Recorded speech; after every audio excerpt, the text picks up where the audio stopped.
Good afternoon, and thank you for joining us for the news at noon. I'm Mark Hall. We are following breaking news this hour. A student inside D.C.'s Dunbar High School was hit by a bullet fired from outside the school. D.C. News Now's Haley Mylon is outside of the school in Northwest this afternoon. Haley, what do we know so far? Hey guys, yeah, the good news for now is that that girl is in the hospital. She's expected to be okay. She's got her family by her side, and the lockdown here at Dunbar High School is lifted. Now Dunbar High School, over my right-hand shoulder, you can see there's a pretty extensive scene here. I'll step out of the way so you can get a better idea of where we are. I'm standing along New Jersey Avenue. Dismissal will be on the other side of the school. Now over to the right of your screen, we're seeing detectives talking to neighbors, maintaining this perimeter here, and getting a sense of what happened. Moments ago, we heard from Police Chief Pamela Smith. She didn't take any questions, but she briefed us on what happened as Mayor Mariel Bowser stood by. Police say a car went the wrong way on Kirby Street Northwest, and there was an exchange of gunfire. Police say that the 17-year-old girl was inside of her school, likely in a classroom, when a bullet flew into the school and grazed her head. I mean, think about that. Only a matter of inches between her being okay and this being a very different, more tragic outcome. Now, I spoke to a neighbor who lives about a block away, and she says shots were also fired on her street this morning. And with family members, as students at Dunbar High School, she is fed up with the violence. Take a listen. I wasn't here when it happened, but when I came, my neighbor told me, Brenda, look at my truck. He has 3 bullet holes in his truck. You have to pray every day, because something is going on in Dunbar every day. We're working to get more information on possible suspects and vehicles seen in the area. Police do say a lot of people were out and about in the area at the time of the shooting.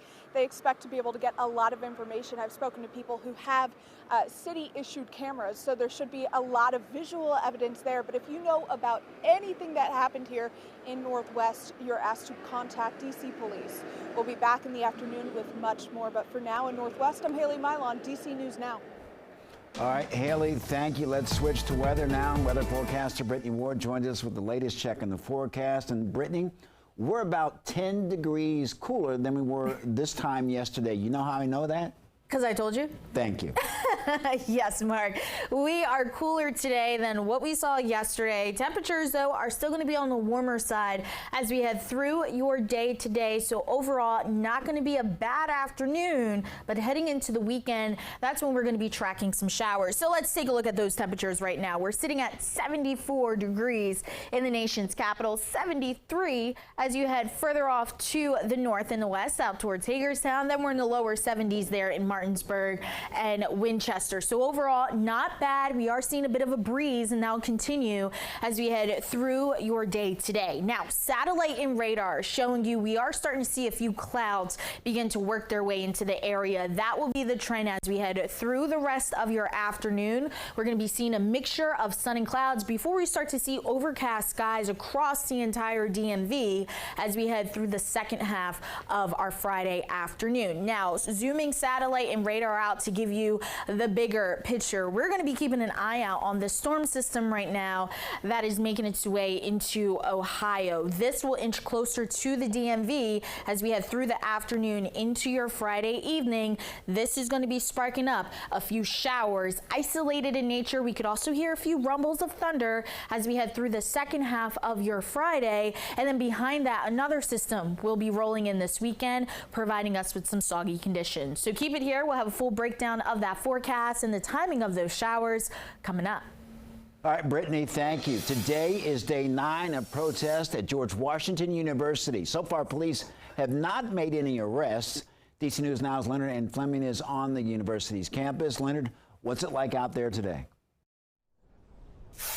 Well, yes, we are in that 9th straight day of this protest, and these confrontations between the students and police have been increasing in the last few days, even in the middle of the night. As you can see here, there's a rope here that the police cut. Students say around 4 o'clock in the morning, because this is the flagpole where students had put a Palestinian flag, a small one, up, and they put another one on another pole on the other side there. It was a bigger flag, but the police came in to take these flags down. The student protesters told me they took their bigger flag down, but they lost the one here. and the police cut the rope to make sure they couldn't put any more flags up. And that happened as well in the backdrop of the barriers the students took down earlier this week. The police came in, took those barriers, removed them from where you can see where the students are in the middle of the campus here at the U Yard. They took those barriers away a few days ago. So at this point in time, students, as you can see, are still camped out here the 9th straight day, and they tell me they're not going anywhere until their demands are met. They have a meeting with the university to talk about their demands for the university to divest from Israel, and the university has not given any statement about meeting with these students. Reporting from George Washington University, Leonard N. Fleming, DC News Now, back to you. All right, Leonard, thank you. In Maryland, a group is encouraging Democrats to vote uncommitted in the presidential primary instead of voting for President Biden. Yesterday, organizers hosted a rally for the cause. They say they want to send a message to the president that he has not done more to bring an end to the violence in Gaza. Too many lives have been lost. Too many war crimes. Too many mothers without children. Too many children without fathers. Please welcome Delegate Gabe Acevedo. Well, despite the protests, President Biden has already locked up the Democratic nomination.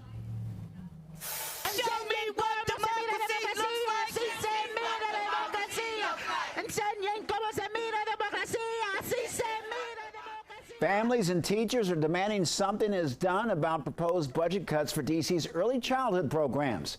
A rally to save D.C. child care is expected to start in a few hours in front of the mayor's office.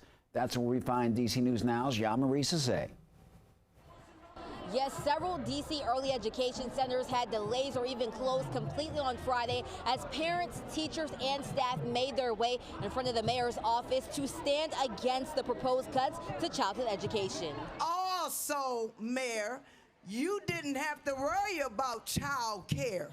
You have a professional nanny to take care of your baby. More than 100 people protesting against a possible $300 million cut for early childhood education in the D.C. mayor's 2025 proposed budget. Save child care! That could mean a cut to the Pay Equity Fund, which ensures early childhood educators are paid almost the same as D.C. public school teachers. We come to fight for our rights, for pay equity! Bridget Hall with Big Mama's Children's Center says a lot of places could close.